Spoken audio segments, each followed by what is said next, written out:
Ya, teman-teman, setelah terjadi kenaikan sampai teritori 3320 tertahan, kemudian dia turun sampai 3290, balik lagi 3310. Kelihatannya emas kali ini masih tetap enggan untuk melanjutkan kenaikan atau mungkin lebih tepatnya ada sesuatu hal yang ditunggu.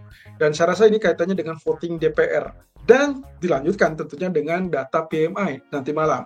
Kira-kira akan seperti apa?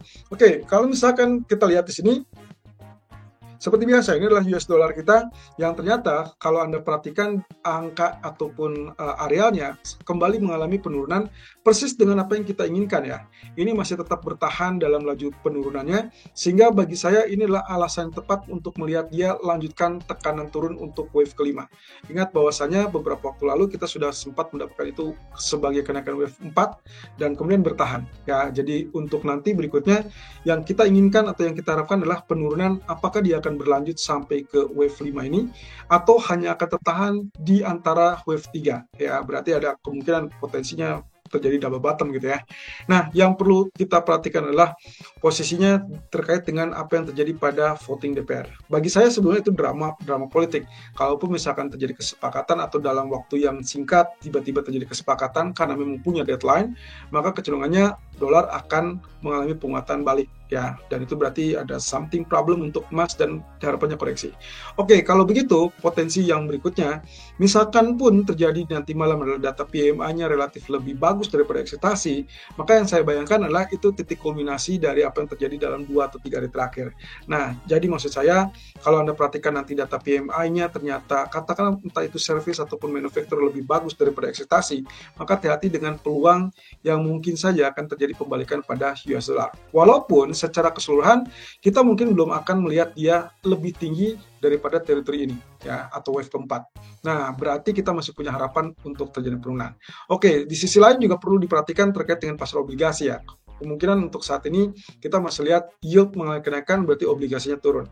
Kalau begitu, ini masih tetap sesuai dengan ekspektasi kita untuk lanjutkan kenaikan, menyelesaikan setidaknya kenaikan itu ke wave C.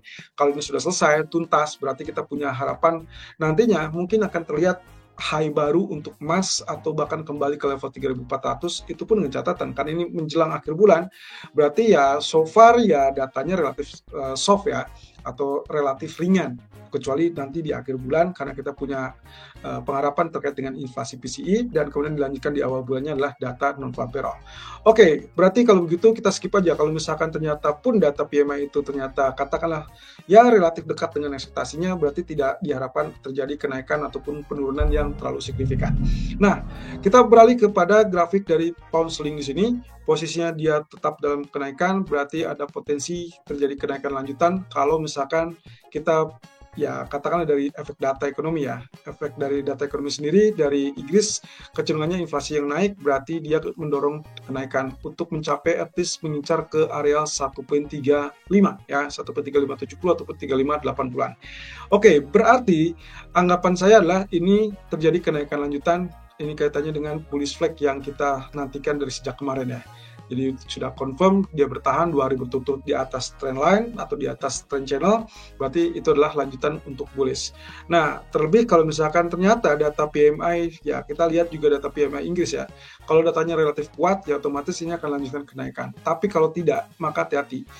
Data yang lemah untuk Inggris itu akan berpotensi menurunkan kembali. Harusnya sih kalau lihat dari inflasi yang cukup bagus, berarti secara imbang dia harus ikut mengalami kenaikan juga ya PMI-nya. Berarti dengan harapan dia akan dorong sampai ke area ini. Nah, tapi sebaliknya kalau misalkan datanya relatif lemah, maka maka yang diharapkan adalah terjadi penurunan sampai at least 1.3270-an. So, hati-hati dengan data PMI tersebut. Nah, untuk euro juga akan relatif sama karena datanya akan relatif dirilis dengan bersamaan dengan juga data PMI dari Inggris. Oke, berarti crude oil bagaimana? Posisinya seperti yang Anda lihat di sini, dia kembali mengalami penurunan sampai ke level 61 dolar, persis dengan apa yang kemarin kita bahas bahwa dia tertahan di level 64. Jadi sell kita sudah cukup berhasil.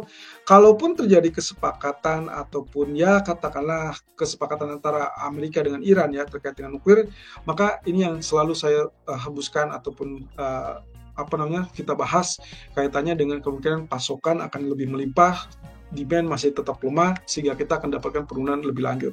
Apalagi dengan beberapa catatan terakhir, OPEC juga setuju untuk memompa produksi, dan dengan kedekatan Amerika dengan Arab Saudi untuk saat ini, saya rasa yang paling mungkin adalah kita akan lihat turun kembali di bawah level 59. Ya, at least 60 ya. Oke, berarti kalau begitu, secara agregat dia ditunjukkan dengan penurunan atau ditutup dengan penurunan ini, maka kemungkinan di grafik 4 pun ya ini persis dengan apa yang kita kemarin bahas ya. Posisinya reject di situ, dia tertahan di zona trend line merah, kemudian berarti ya tidak ada alasan lain untuk kembali terjadi penurunan ya. So kalaupun dipersingkat, kalau misalkan saya anggap ini uptrend terlebih dulu, kemudian bagian bawahnya juga seperti ini, ya otomatis yang terlihat adalah simpelnya ini adalah pola yang kita sebut sebagai mirip dengan megaphone. Megaphone ini biasanya kecenderungannya lanjutkan penurunan, mirip dengan bearish flag ataupun bearish pennant ya. Nah, kalau misalkan seperti ini, berarti harapannya akan kembali muncul level 59 untuk beberapa waktu ke depan. Ya, kalau misalnya itu terjadi, Anda boleh pertahankan sell, tapi kalau tidak, misalkan dia gagal untuk tembus $59, ya hati-hati, mendingan exit, kemudian tunggu sampai ada wacana dia rebound terlebih dulu sebelum Anda sell kembali. Nah, kemudian untuk gold sendiri, kalau lihat dari posisinya, dia sudah bertahan di atas level 3.300, itu sudah bagus. Sejak dia tembus 3280, 3296, itu juga cukup bagus, dan kita harapkan kemungkinan lanjutannya adalah kenaikan di sini.